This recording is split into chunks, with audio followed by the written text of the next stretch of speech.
Mga pagbasa ng mga salita ng makapangyarihang Diyos.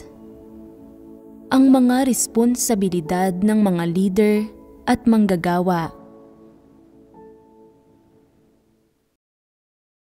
Ang mga responsibilidad ng mga leader at manggagawa, 18.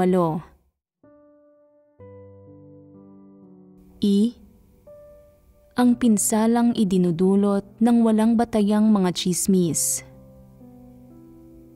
Ang mga tsismis na ipinapakalat sa loob ng iglesia ay hindi lang tungkol sa pagtatatwa sa Diyos o paghusga sa gawain ng Diyos. May iba ring uri ng mga tsismis. Kailangang makilatis at mahimay ang mga tsismis na ito, at dapat ding pigilan at limitahan ang mga ito. Sa madaling salita, tiyak na walang naidudulot na mabuti ang mga tsismis. Wala itong idinudulot na pakinabang sa mga tao.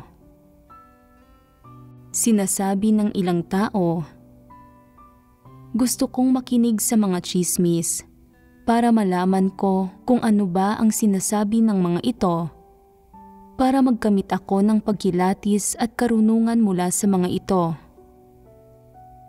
Kung tunay na may kaunti kang abilidad na kumilatis at hindi ka takot na magulo ng mga tsismis, pwede kang makinig, pero ano ang magiging mga kahihinatnan? Kung malilito ka at magsisimula kang pagdudahan ang Diyos at ang gawain ng Diyos, mapanganib iyan. Ibig sabihin nito ay nalihis ka na. Kung hindi ka makakilatis at sa halip ay nalihis ka, hindi ba't problema iyon? May ganoong tayog ka ba? Iniisip mong may pananalig ka, pero nauunawaan mo ba ang katotohanan? Kung hindi mo nauunawaan ang katotohanan, hindi tunay ang pananalig mo at malilihis ka pa rin. Kung may nauunawaan kang kaunting katotohanan, may kaunting tunay na kaalaman sa Diyos, at kaya mong kilatisin at labanan ang mga tsismis na ito, maaari kang magkamit ng karunungan mula sa pakikinig sa mga ito. Kung tingin mo ay may pananalig ka lang, pero ang totoo, hindi pa tunay na tayog ang pananalig na ito, at hindi mo pa nauunawaan ang katotohanan, sinasabi ko na magiging napakahirap para sa iyo na talagang magkamit ng pagkilatis at karunungan mula sa mga tsismis. Saan nanggagaling ang mga tsismis? Nanggagaling ang mga ito kay Satanas. Sinasamantala ni Satanas ang bawat butas at sinusunggaban nito ang bawat pagkakataon para maging mapili sa mga pariralang ginagamit sa mga salita ng Diyos at para makahanap ng isang bagay na magagamit nito bilang kalamangan sa mga salita ng Diyos. Ginagamit ang mga salita ng Diyos nang wala sa konteksto. Tila may batayan ito, pero ang totoo, ginagawa ito nang wala sa konteksto para ilihis ang mga tao. Matapos marinig ang mga tsismis na ito, iniisip niyong mga hindi nakakaunawa sa katotohanan. May batayan sa mga salita ng Diyos ang sinasabi nila. Tiyak na tama ito. Hindi naman siguro ito tsismis, hindi ba? Bilang resulta, nalilihis sila. Ang ilang tsismis ay halata at madaling makilatis. Gayunpaman, mahirap makilatis ang ilang tsismis. Sa panlabas, tila naaayon sa mga katunayan ang mga ito, pero hindi ang diwa ng mga ito. Huwag isipin na dahil lang paimbabaw na naaayon ang mga tsismis na ito sa literal na kahulugan ng mga salita ng Diyos, ay tama na ang mga ito. Sa katunayan, marami sa mga pahayag na ito ay mga walang kabuluhang teorya. Mga patibong ang mga ito at walang idinudulot na pagpapatibay o pakinabang ang mga ito sa mga tao. Dapat natanggihan ang lahat ng pahayag na ito. Dahil magkakaiba ang antas ng pagkaunawa ng mga tao sa mga salita ng Diyos, at iba rin ang mga konteksto ng pagsasalita ng Diyos, ang bulag na paglalapat at pagbibigay interpretasyon sa mga salita ng Diyos ang pinakamalamang na magdulot ng mga pagkakamali. Madalas na nililihis ni Satanas ang mga tao sa pamamagitan ng paggamit ng mga salita ng Diyos nang wala sa konteksto at pagbibigay ng maling interpretasyon sa mga ito. Anumang mga pagkondena sa gawain ng Diyos na batay sa Biblia o sa mga salita ng Diyos ay panlalansi ni Satanas. Ang paraan nito sa panlilihis sa mga tao. Mga patibong ang mga ito at dapat natanggihan ang mga gayong pahayag. Sa panlabas, ang mga tsismis ay isa o dalawang komento lang o mangilan-ngilang komento. Hindi sapat ang mga ito para katakutan at hindi dapat mangamba sa mga ito. Ang dapat na katakutan ay ang mga tsismis na bumubuo ng mga konklusyon batay sa Biblia o sa katotohanan nang wala sa konteksto. Ito ang may pinakahigit na kakayahang ilihis ang mga tao. Ito ang pinakanakagugulo sa isipan ng mga tao. Dahil dito ay nagkakamali ang mga taong walang pagkilatis. Tanging iyong mga nakakaunawa sa katotohanan ang makakakilatis sa mga gayong mapanlihis na maladyablong pananalita.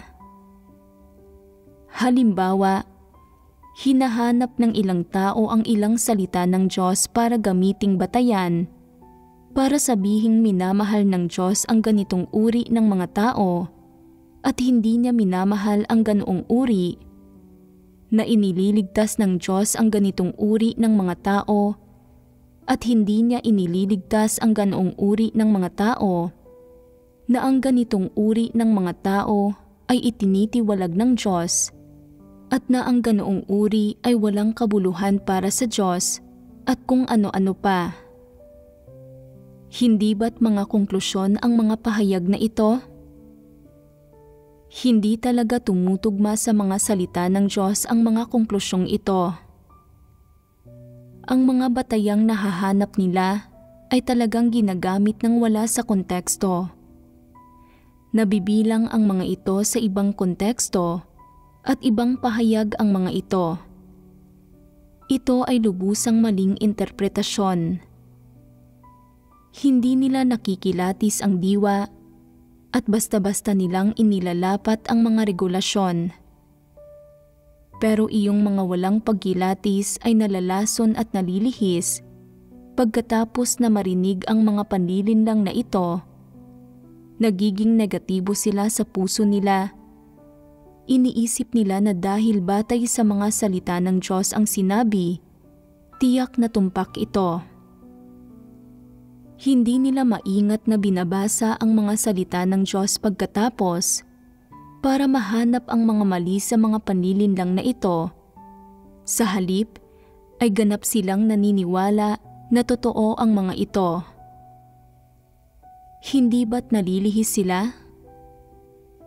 Kung walang nakikipagbahaginan sa kanila na nakakaunawa sa katotohanan, napakamapanganib nito. Sa pinakamababa, maaaring maging negatibo ang mga taong ito sa loob ng 6 na buwan hanggang 1 taon.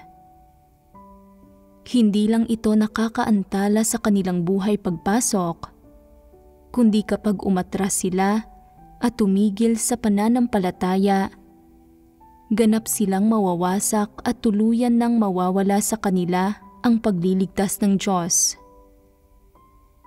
Sa makatuwid, ang mga taong may mababang tayog na hindi nakakaunawa sa katotohanan ay mas malamang na mailihis ni Satanas. Tanging iyong mga nakakaunawa sa katotohanan ang ligtas at matatag. Kung isang araw ay talagang makatagpo mo ang isang taong nagpapakalat ng mga tsismis para ilihis ang mga tao, ang pinaka-epektibong paraan ay ang agad na maghanap ng isang taong nakakaunawa sa katotohanan para makipagbahaginan sa kanya. Saka ka lang masasalba mula sa sitwasyong ito. Ang paghingi ng tulong mula sa mga walang espiritual na pangunawa na bulag na naglalapat ng mga regulasyon ay hindi lang bigong makakaluta sa problema kundi lalo pang maglilihis sa iyo. Kaya, ang pagkalihis ay hindi lang nangyayari sa relihiyon.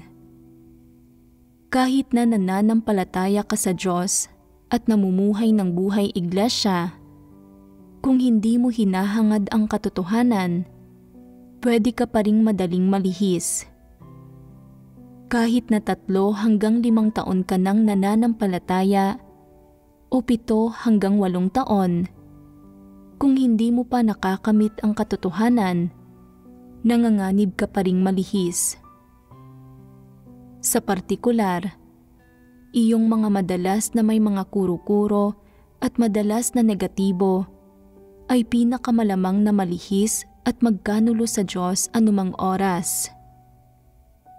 Sapagkat nililibot ni Satanas ang daigdig gaya ng isang umaatungal na leyon, naghahanap ng mga taong malalamon. Isa itong katunayan. Sino ang Satanas na ito? Ito ay ang lahat ng tutol sa katotohanan at namumuhi sa katotohanan, kabilang na ang mga antikristo, mga huwad na leader, iyong mga katawa-tawang tao, at iyong mga nanlilihis sa iba. Lahat ng ito ay mga Satanas. Ang mga taong ito ay naglilibot sa lahat ng lugar, nililihis at ginugulo ang hinirang ng mga tao ng Diyos saan man sila magpunta.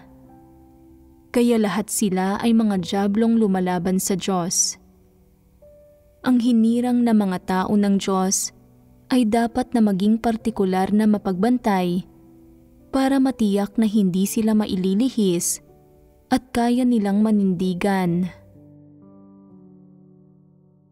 Hindi maikakaila na sa iglesia ang ilang bagong mananampalataya o iyong mga may napakahinang kakayahan na walang abilidad na makaarok sa mga salita ng Diyos ay madalas na nalilihis, naiimpluwensyahan at nagugulo ng iba't ibang tsismis. Iyong mga nag-iimbento ng mga tsismis ay madaling makakapagpabagsak sa isang grupo ng mga tao gamit lang ang isang kaswal na konklusyon. Ang mga salita at pahayag na walang ingat nilang ibinubulalas ay maaaring magdulot sa ilang tao ng pagiging negatibo, panghihina at kawalan ng ganang gumampan sa tungkulin nila. Kapag tumatawag ang sambahayan ng Diyos, puno ng takot ang mga taong ito, naghahanap ng kung ano-anong dahilan at palusot para tumanggi at makaiwas. Malinaw, ano bang papel ang ginagampanan sa iglesia ng mga nag-iimbento ng mga tsismis? Kumikilos sila bilang mga alipin ni Satanas, walang duda. Halimbawa, sinasabi ng ilang tao, kailangan mong magkaroon ng alternatibong plano kapag ginagawa mo ang tungkulin mo. Tinatawag ka ng sambahayan ng Diyos para gumawa ng isang tungkulin, at kung hindi mo ito gagawin ng maayos, maaaring hindi ka na gamitin ng sambahayan ng Diyos anumang oras. Sa panahong iyon, kung uuwi ka, mahihirapan kang makaraos. Wala nang susuporta sa iyo. Mapagmahal ba itong pakinggan? Tumutugma ito sa mga sentimiento ng tao at tila puno ng pagmamahal at malasakit. Pero may naririnig ka bang anumang pagsasaalang-alang para sa puso ng Diyos sa mga salitang ito? Nagbibigay ba ito ng anumang suporta, panustos, tulong, o pagpapalakas loob sa mga tao? Ang pagsasabi sa mga taong maghanda ng alternatibong plano, hindi ba't paghadlang ito sa mga tao? Ano ang ibig nilang sabihin dito? Kailangan mong mag-ingat, maaaring kalabanin ka ng Diyos. Ito ang lasong itinatanim nila sa mga tao. Matapos itong marinig, iniisip ng mga tao, tama iyon, paanong naging napakahangal ko? Muntik ko nang ibenta ang bahay ko. Kung hindi ko ginawa ng maayos ang tungkulin ko at natanggal ako, niwala na akong bahay na mababalikan. Buti na lang, pinaalalahanan nila ako. Kung hindi, may nagawa na sana akong kahangalan. Kay bait naman ng paalalang ito, pero napakaraming laso nito at malalim ito. Nakarinig na ba kayo ng mga gayong tsismis? Kung pakikinggan ay tila napakabuti nila sa mga tao, napakamapagsaalang-alang, nang may napakadakilang pagmamahal. Ang mga taong ito ay hindi mga kamag-anak ni kaibigan ng mga kinakausap nila. Hindi sila magkadugo. Dahil lang nananampalataya silang lahat sa Diyos, kaya nagagawa ng mga taong ito na magkaroon ng dakilang pagmamahal para sa mga nakakausap nila. Iniisip ng mga tao, ito talaga ang proteksyon ng Diyos. Mas mabuti siguro na pag-isipan ko muna ang mga bagay-bagay. Kung palagi akong pabasta-basta kapag ginagawa ko ang tungkulin ko, ano ang gagawin ko kung mapaalis ako? Kaya, kailangan kong mag-ingat kapag ginagawa ang tungkulin ko. Dapat akong gumawa ng higit pang gawain na magpapamukhang mabuti ako. Umiwas makagawa ng mga pagkakamali at kahit na magkamali man ako, hindi ko pwedeng hayaang malaman ng iba. Sa ganoong paraan, hindi ako mapapaalis, hindi ba? Kahit pa mapaalis ako, ayos lang. May alternatibo akong plano, may ipon ako, at naroon pa rin ang bahay ko. Hindi ba't makatarungan na hindi isinaalang-alang ng Diyos ang mga damdamin ng mga tao at hindi siya bumabatay sa mga damdamin ng laman? Sa kabila nito, ano ba ang dapat na katakutan? Ang mga tao ay bumabatay sa mga damdamin nila. May pagmamahal saan man sa mundo ng tao. Ang isang mapagmahal na pahayag na ito ay lumilikha ng pagkakaibigan sa pagitan ng mga tao. Pero saan ito inilalagay ang Diyos? Ginagawa nitong pangatlo o pang-apat na prioridad ang Diyos. Ginagawa siyang tagalabas na para bang hindi mapagkakatiwalaan ang Diyos at tanging ang mga tao ang karapat-dapat na pagkatiwalaan. Tanging ang mga tao ang mapagsaalang-alang sa iba. Ang isang pahayag na ito ay nagbubunga ng napakalaking epekto. Labis itong napapanahon. Gusto ba ninyong nakakarinig ng mga gayong salita?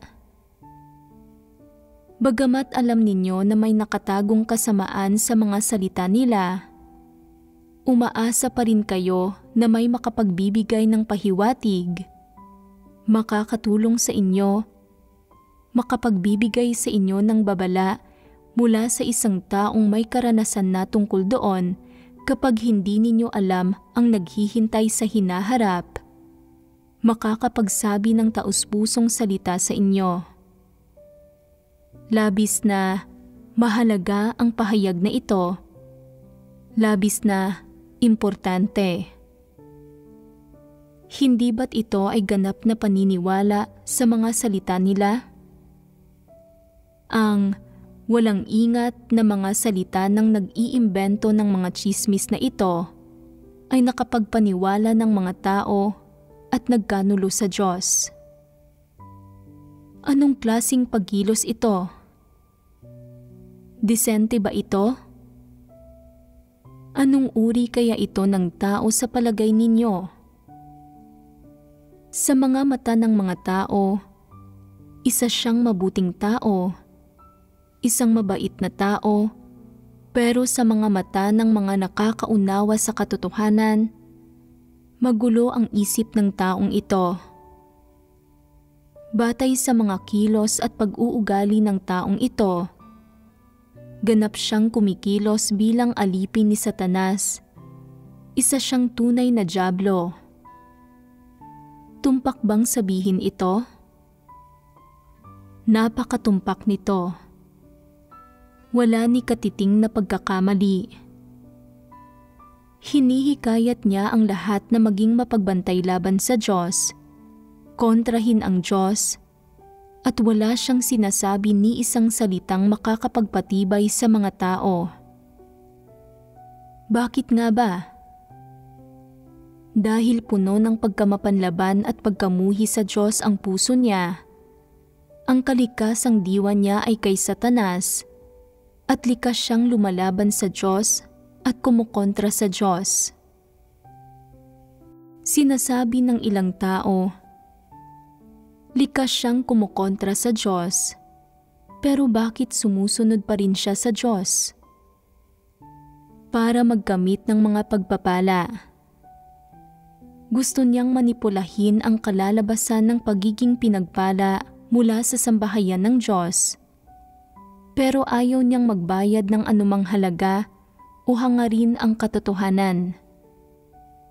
Gusto rin niyang pahinain ang Diyos, guluhin ang hinirang na mga tao ng Diyos, at palayuin ang mga ito sa Diyos, at ipagkanulo ng mga ito ang Diyos.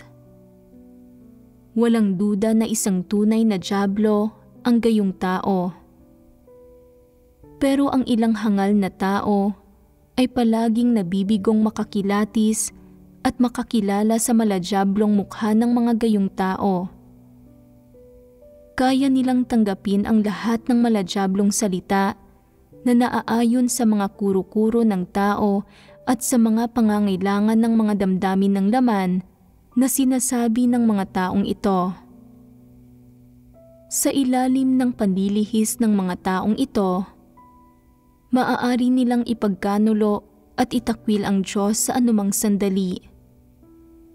Kahit na ayaw nilang itakwil siya, wala na ito sa kontrol nila. Napakatraidor at napakamapanlinlang ni Satanas, ng mga dyablo at ng mga alipin ni Satanas. Sila mismo ay lumalaban sa Diyos at kumukontra sa Kanya. Napupuot sila sa katotohanan at hindi nila ito tinatanggap, at gusto pa nilang pigilan ang mas maraming tao na sumunod sa Diyos at maghangad sa katotohanan. Sa sambahayan ng Diyos, ginagampanan ng mga taong ito ang papel bilang kasangkapan ni Satanas. Nagsasalita at kumikilos sila para kay Satanas. Nagsisilbi silang hambingan, partikular na ginagamit para ang mga tao ay lumago sa pagkilatis. Kaya, marami sa kanilang mga sinasabi ay maaaring mukhang hindi masyadong problematiko sa panlabas. Madalas pa nga nilang sinisipi ang mga salita ng Diyos. Naghahanap ng ilang ebidensya at kasabihan sa mga salita ng Diyos. At pagkatapos ay nagdaragdag sila ng ilang palamuti. Pinalalabas nila na labis na tumutugma sa mga salita ng Diyos ang sinasabi nila. Pero isang bagay ang tiyak. Taliwas sa katotohanan ang sinasabi nila. Kapag narinig mo ang sinasabi nila, maaaring tila tama ito. Pero kung maingat mo itong ikukumpara sa mga salita ng Diyos, makikilatis mo na sa pangunahin ay hindi ito tumutugma sa katotohanan. Lahat ng mukhang tama ngunit mapanlinlang na salitang sinasabi nila ay nagmumula kay Satanas. Sinusubok nila ang Diyos. Naghahanap sila ng kalamangan mula sa mga salita ng Diyos. Binibigyan ng maling interpretasyon ang mga salita ng Diyos para kondinahin ang Diyos at ilihis ang hinirang na mga tao ng Diyos na nagdudulot na ang mga ito ay magkaroon ng haka-haka, magkamali ng pagkaunawa, magkanulo at magtakwil sa Diyos at iba pa. Sa makatuwid, bukod sa mga antikristo at masasamang tao, iyong mga nag-iimbento ng mga tsismis para ilihis ang iba, ay kabilang din sa kategorya ng mga tao sa iglesia na dapat kilatisin, bantayan at alisin. F.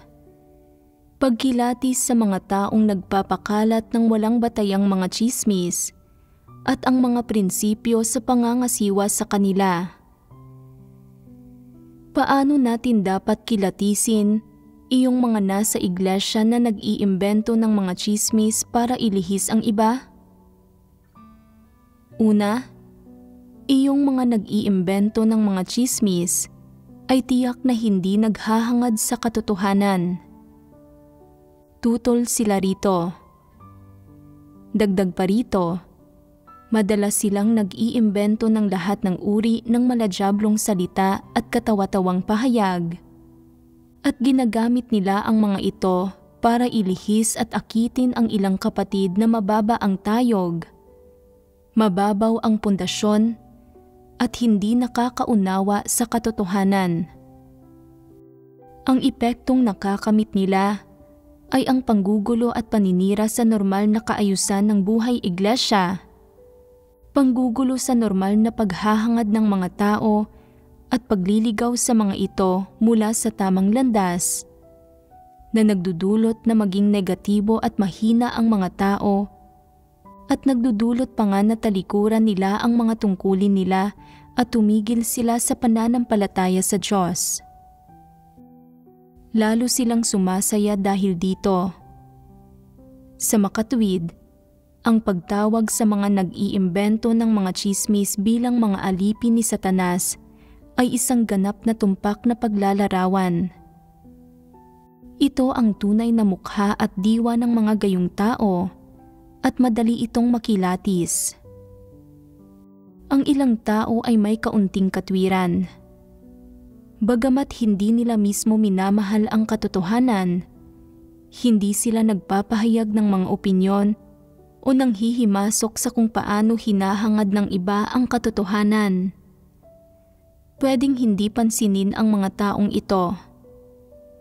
Pero ang ilang tao ay naiinggit at namumuhi sa mga naghahangad sa katotohanan. Palagi nilang hinuhusgahan at binabatikos ang mga ito habang nagkikimkim sila ng mga partikular na intensyon at gumagamit pa nga sila ng ilang kalamangan para kondinahin ang mga ito. Dapat maging mapagbantay laban sa mga gayong tao. Bagamat maaaring tila tama, lohikal, at naaayon sa literal na kahulugan ng mga salita ng Diyos ang sinasabi ng mga taong ito, Kapag maingat na kinilatis, karamihan dito ay mga kasinungalingan at tsismis, ganap na walang katuturan. Dapat nakilatisin ang mga mukhang tama, ngunit mapanlinlang na tsismis at kasinungalingang ito. Sinasabi ng ilang tao, "Kaunting panahon pa lang akong nananampalataya sa Diyos. Kaunti pa lang ang nabasa kong mga salita ng Diyos at hindi ko nauunawaan ang katotohanan. Paano ko makikilatis ang mga tsismis at kasinungalingan?" Ang tanging paraan ay, mula ngayon, mas tutukan ang pagbabasa ng mga salita ng Diyos at higit na hanapin ang katotohanan sa mga salita ng Diyos. Hayaan na mag-ugat ang mga salita ng Diyos sa puso mo. Sa patnubay ng mga salita ng Diyos at sa pagtingin sa mga usapin ng ayon sa katotohanan, magkakaroon ka ng pagkilatis. Ang mga tsismis na ipinapakalat ng mga taong ito ay walang magiging epekto sa iyo at hindi makakagulo sa normal mong paghahangad. Kahit ano pa ang mga tsismis na pinag-uusapan nila o anumang walang katuturang bagay ang sinasabi nila, hindi ka matitinag pagkatapos mo itong marinig, ni magiging negatibo at mahina, at lalong hindi ka magkakaroon ng anumang maling pagkaunawa tungkol sa Diyos. Tututok ka lang sa paghahangad sa tamang direksyon. Nangangahulugan ito na may paglaban ka. Ang mga gayong alipin ni Satanas ay wala nang magiging anumang epekto sa iglesia. Walang madaling paraan para matutong kumilatis ng mga tsismis. Ang tanging paraan ay ang mas makinig ng mga sermon, mas magbasa ng mga salita ng Diyos, at mas makipagbahaginan sa katotohanan. Kapag nagkamit ka ng pagkaunawa sa katotohanan, likas kang magkakaroon ng pagkilatis. Ano ang layon ng pagbabasa ng mga salita ng Diyos at pakikipagbahaginan sa katotohanan? Ito ay para maunawaan ang katotohanan at makilatis ang mga tsismis at panlilinlang na iyon sa pamamagitan ng pagbabasa ng mga salita ng Diyos. Kapag nakita mong ang mga tsismis na iyon ay taliwas at kontra sa mga salita ng Diyos, ganap na salungat sa katotohanan, kusang mawawasak ang mga tsismis na ito. Siyempre, sinasabi ng ilang tao, "Hindi ko pa pinagsumikapan ang pagbabasa ng mga salita ng Diyos at hindi ko nauunawaan kung ano ba ang katotohanan sa mga salita ng Diyos. Isang bagay lang ang natatandaan ko. Sa aspekto ng pag-asal ko, kailangan kong sumunod sa karamihan. Anuman ang itinatakwil ng karamihan ng tao, itinatakwil ko rin. Anuman ang tinatanggap ng karamihan ng tao, tinatanggap ko rin. Sumusunod lang ako sa karamihan." Tama ba ito? Minsan, mali rin ang karamihan, at ang pagsunod sa karamihan ay nangangahulugan ng paggawa ng pagkakamali kasama nila. Dapat kang matutong sumunod sa mga nakakaunawa sa katotohanan. Ito lang ang mabuting paraan. Ang pagpapakalat ng walang batayang mga tsismis ay isang bagay na madalas na nangyayari sa iglesia. Bagamat hindi isang malaking problema ang isyong ito, hindi maliit ang panggugulo at pamiminsala nito sa hinirang na mga tao ng Diyos. Sa pinakamababa, maaari nitong gawing negatibo at mahina ang mga tao. Sa pinakamalubha, maaari itong magdulot na lumayo ang mga tao sa Diyos at magkanulo pa nga sa Kanya. Sa makatuwid, ang pagpapakalat ng mga tsismis ay hindi pwedeng baliwalain. Kapag nangyari ito sa iglesia, dapat itong agad na pigilan at limitahan. Kung ang mga leader ng iglesia ay manhid at mapurol ang utak, hindi makagawa ng tunay na gawain, at hindi matukoy ang isyong ito, pero natutukoy ito ng ilang taong may mahusay na kakayahan na naghahangad at nakakaunawa sa katotohanan, dapat na kumilos ang huling grupo para lutasin ang isyong ito. Sa pamamagitan ng paghahanap at pakikipagbahaginan kasama ang maraming tao, para magkaroon ng isang kasunduan at makakuha ng kumpirmasyon. Kapag natukoy na may mga tsismis na ipinapakalat, dapat hanapin ng mga tao ang katotohanan para lutasin ang issue. Kung hindi malinaw na isang panlilinlang ang isang partikular na komento, huwag itong bulag na tukuyin. Para sa mga komento na malinaw at walang pag-aalinlangan, na madaling makilatis bilang mga tsismis at panlilinlang, dapat agad na ilantad at himayin ang mga ito para makilatis ng lahat ang mga ito. Kung hindi mo makilatis kung ang sinasabi ng isang tao ay tsismis o panlilinlang, matapos siyang marinig na magsalita ng isa o dalawang pangungusap, dapat mo itong harapin ng maingat at huwag bulag na bumuo ng mga konklusyon. Hintayin siyang matapos magsalita para malinaw na makakilatis. Kapag nakumpirma ng isa itong tsismis o panlilinlang, dapat agad na pigilan at limitahan ang taong ito. Kung hindi siya mapigilan ng mga paulit-ulit na babala at limitasyon, at patuloy siyang nagpupursige sa pagpapakalat ng mga tsismis, dapat siyang paalisin sa iglesia. Malinaw ba ang prinsipyo at landas kung ano ang dapat gawin at paano magsasagawa kapag natutuklasan ang isang taong nagpapakalat ng mga tsismis sa iglesia? Ang nilalaman ng mga tsismis ay hindi lang tungkol sa malalaking isyu na nabanggit ko. May ilan ding tsismis na mga pira-piraso ng impormasyon, tulad ng mga komento tungkol sa pagpupungos o tungkol sa kung sino ang ginagamit ng sambahayan ng Diyos at sino ang itinitiwalag nito, at iba pang hindi totoong pahayag. Bago lubusang malinis ang iglesia, may mga huwad na leader, antikristo, iba't ibang masasamang tao, mga taong magulo ang isip, mga mangmang na walang espiritual na pangunawa. Iba't ibang uri ng tao ang nasa loob nito. Ang mga sinungaling at nag-iimbento ng mga tsismis ay pangkaraniwan, at may kung ano-anong uri ng mga tsismis at maladyablong pananalita sa mga tao. Tungkol sa mga tsismis na ito, sa isang banda, kailangang magkaroon ang mga tao ng normal na katwiran para husgahan ang mga ito.